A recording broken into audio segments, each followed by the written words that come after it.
চলো মামাম কি করছে তোমাদেরকে দেখাই। দুষ্টু দুষ্টু কি করছো?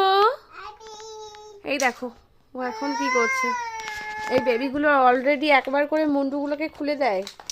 এই দেখো কি অবস্থা বেবিগুলো করেছে, অবস্থা একদম খারাপ। আর এখানে বসে বসে খেলছে, তাই তো বেবি? তোমার এগুলো খেলতে ভালো লাগে? আচ্ছা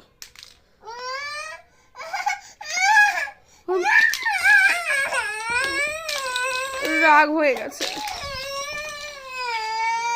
আরেকটা জিনিস তোমাদের সাথে শেয়ার করব চলো। তো সাধারণত সবাই জামা কাপড় কেচে ছাদে মেলে, আর আমি জামা কাপড় কেচে দেখো জানলার মধ্যে মেলেছি। দেখো কত সুন্দর, আমার বুদ্ধিটা কত সুন্দর বলো তো। ছাদেও যেতে হয়নি, ঘরের মধ্যেই কেচে একদম জানলার মধ্যেই মিলে দিয়েছি। গরমের তাপে শুকিয়ে যাবে, যা গরম পড়েছে সব শুকিয়ে যাবে। তো এই ছোট ছোট মিনি ব্লগগুলো তোমাদের কেমন লাগে অবশ্যই জানিও। ভালো লাগলে অবশ্যই like comment share and subscribe করে দিও।